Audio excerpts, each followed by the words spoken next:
श्रीमहागणाधिपतये नमः। सदाशिवसमारम्भां शङ्कराचार्यमध्यमाम् अस्मदाचार्यपर्यन्तां वन्दे गुरुपरम्पराम्। अपारकरुणासिन्धुं ज्ञानदं शान्तरूपिणं श्रीचन्द्रशेखरगुरुं प्रणतोऽस्मि मुदान्वहम्। परित्यज्य मौनं वटाधस्थितिं च व्रजन् भारतस्य प्रदेशात् प्रदेशं मधुष्यन्ति वाचा जनान् धर्ममार्गे नयन् श्रीजयेन्द्रो गुरुर्भ्रातिचित्ते। नमामः शङ्करान्वाख्यविजयेन्द्रसरस्वतीं श्रीगुरुं शिष्टमार्गानुनेतारं सन्मतिप्रदम्। सर्वमङ्गलमाङ्गल्ये शिवे सर्वार्थसाधिके शरण्ये त्र्यम्बके देवी नारायणि नमोऽस्तुते। वाग्देवीति च यां वदन्ति मुनयः क्षीराब्धिकन्येति च क्षोणीभृत्तनयेत्य श्रुतिगिरो यामानयन्ति स्फुटम्। एकानेकफलप्रदां बहुविधां कारस्तनूस्तन्वतीं कामाक्षीं सकलार्तिभञ्जनपरां वन्दे మహేషప్రియాం. ఆత్మీయ మిత్రులందరికీ కూడా ఈ యొక్క శంకర జయంతి శుభాభివందనాలు. ఆత్మీయులారా, వేద శివ శివో వేద వేదాధ్యాయీ సదా శివ తస్మాత్ సర్వప్రయత్నేన వేదమేవ సదా జపేత్. ఇది ఆదిగురు శంకర భగవత్పాదాచార్యుల వారి యొక్క సందేశం. ఈరోజు పరమ పవిత్రమైనటువంటి ఆదిగురు శంకర భగవత్పాదాచార్యుల వారు కాలడిలో ఆర్యాంబ శివగురుల భగవత్ కైంకర్యం ద్వారా లభ్యమైనటువంటి మహాపురుషుడు. అట్టి మహాపురుషుని పుణ్యదినం నాడు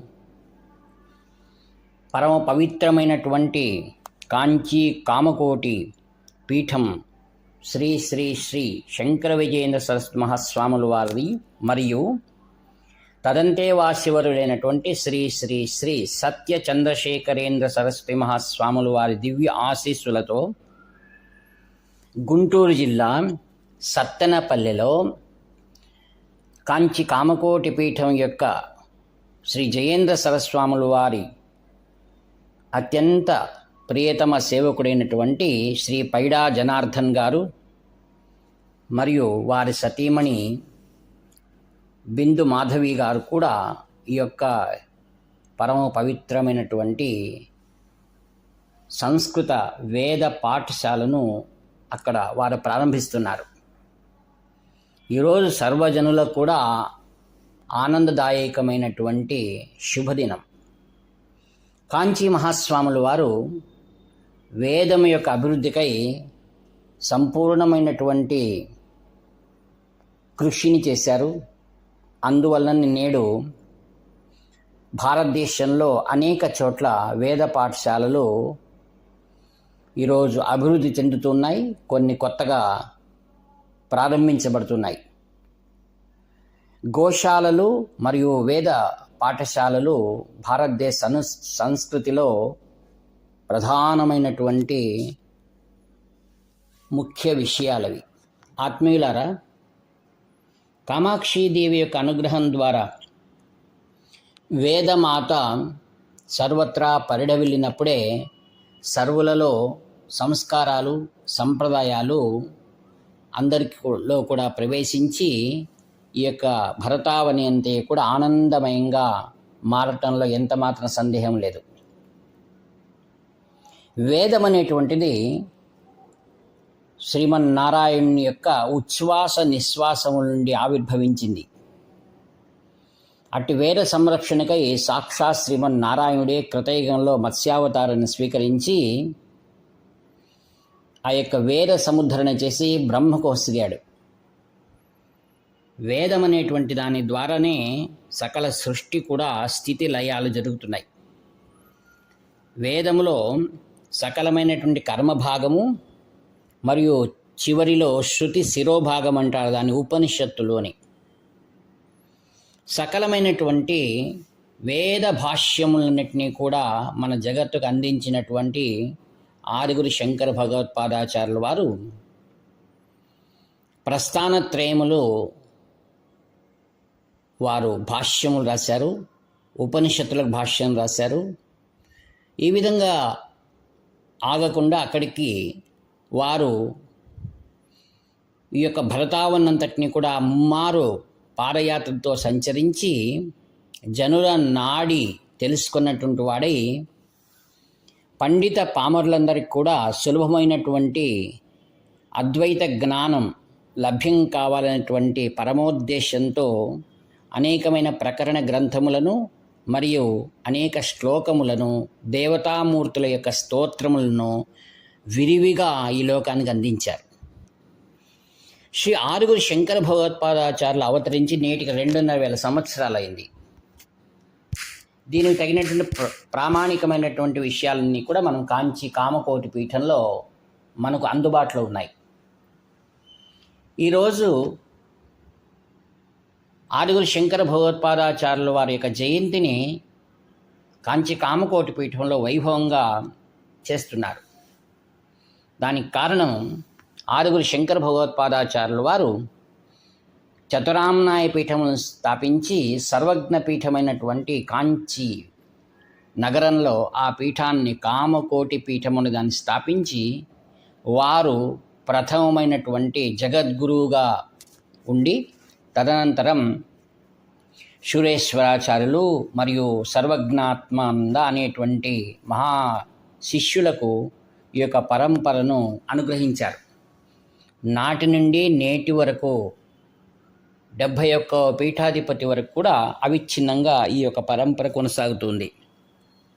ఆత్మీయులారా, కేరళ ప్రాంతంలో ఉన్న కాలడిలో ఈ అవతరించినటువంటి ఆదిగురు శంకర భగవత్పాదాచార్యుల వారు నాటి కాలమానంలో ఉన్నటువంటి అనేకమైనటువంటి వేద బాహిరమైనటువంటి మతములను పంథములను అన్నిటినీ కూడా సమన్వయం పరిచి వారికి అద్వైతమే పరమశ్రేష్టమైనది అని వారికి ఆ జ్ఞానాన్ని తెలియజేశారు. ఈ యొక్క ప్రకాండమైనటువంటి అద్వైత జ్ఞానం ముందు అనేకమైనటువంటి అవైదిక ధర్మాలన్నీ కూడా తిరోగమనం చెందాయి. ఆత్మీయులారా, ఆదిగురు శంకర భగవత్పాదాచార్యుల వారు పరంపరాగతమైనటువంటి అద్వైత జ్ఞానాన్ని ఇంకా విస్తృతంగా ప్రజలకు అందించాలనే ఉద్దేశంతో వాళ్ళు ప్రయాగకు వచ్చారు. ప్రయాగలో బౌద్ధ ధర్మ రహస్యాలు తెలుసుకోవాలనే ఉద్దేశంతో ఉన్నటువంటి కుమారుల భట్టు వారితో చేరి అనేకమైన వారి యొక్క బలహీనతలను తెలుసుకొని తదనంతరం జ్ఞాన మార్గము కర్మ మార్గం ద్వారా వారికి పరమ పవిత్రమైనటువంటి వేద ధర్మాన్ని బోధించాడనమాట.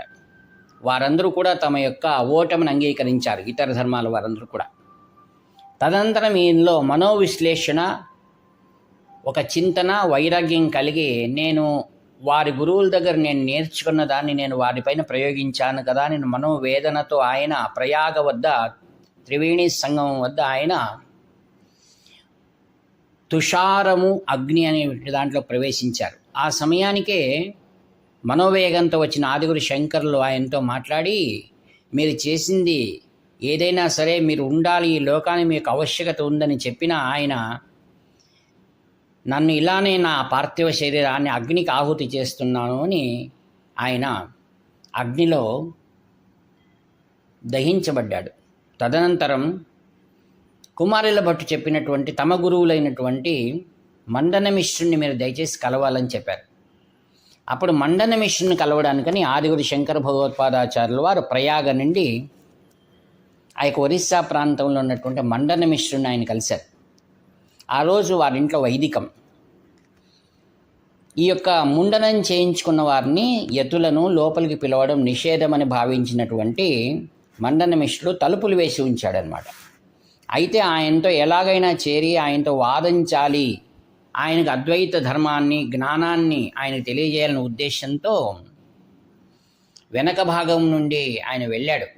మంత్రతంత్రవేత్తలు తెలిసినటువంటి ఆదిగురు శంకర భగవత్పాదాచార్యుల వారు తంత్రశాస్త్ర ప్రకారంగా ఆయన ఆ యొక్క వెనకటి భాగంలో వెళ్ళాడు. అప్పటికే అక్కడ వేదవ్యాసుల వారు మరియు అనేక ఋషులు ఆ యొక్క కార్యక్రమంలో పాల్గొంటున్నారన్నమాట, వైదిక కార్యక్రమంలో. వీరిని చూసినప్పుడు వారిద్దరికి కొద్ది కోపం కలిగింది మండన మిశ్రునికి. ఈయన చూసి, నీవెలా వచ్చావు, నీకు ఆహ్వానం లేదు అని. అయితే వేదవ్యాసుల వారు ఆదిగురు శంకరాచార్యుల వారి యొక్క అవతార స్వరూపాన్ని గ్రహించినందువలన ఆయనకు విశ్వే దేవుడు అనే ఒక స్థానాన్ని ఆయన కల్పించండి వైదికంలో అని చెప్పి ఆయన్ని అక్కడ ఆహుతులుగా కూర్చోబెట్టారు. అప్పుడు ఆదిగురు శంకర్లు అడిగారు, నాతో వాద భిక్షరాక మొదలు ఇవ్వాలి అన్నాడు. సరే, కార్యక్రమం జరిగిన తర్వాత మనం వాదనలో కూర్చుందామని వారిద్దరూ కూడా వాదనలో ఒకరికొకరు పందెలు వేసుకున్నారన్నమాట. ఒకవేళ మండన మిశ్రుడు ఓడిపోతే ఆయన సన్యాస స్వీకారం చేయాలని, పరివ్రాజకుడు కావాలని, ఒకవేళ ఆదిగురు శంకరాచార్యులు ఓటమిని చెందితే ఆయన సంసార గ్రహణం చేసి కర్మభాగంలోకి రావాలని వీరిద్దరి మధ్య ఒక ఒప్పందం కుదిరింది. దాంట్లో దీర్ఘకాలం జరిగినటువంటి ఆ యొక్క వాద ప్రతివాదాల్లో ఆదిగురు శంకర్లు అంటారు, మనమిద్దరూ కూడా పూలహారాలు వేసుకుందాము, మధ్యవర్తిగా ఆయన సతీమణి ఉభయ భారతి ఉంటుంది అన్నారు. ఎవరి పూలమాల త్వరగా వాడిపోతుందో వాళ్ళు ఓటమి చెందినట్లుని. ఆ విధంగా భీషణంగా జరిగినటువంటి ఆ యొక్క ఓటమిలో సంయమాన్ని పోగొట్టుకున్నటువంటి మండన మిశ్రుడు ఓటమి పాలవుతాడు. తర్వాత ఉభయ భారతి అంటుంది, ఆయనలో శరీరంలోని అర్ధభాగం ఉన్నందువల్ల నాతోనూ కూడా మీరు వాదించాలని.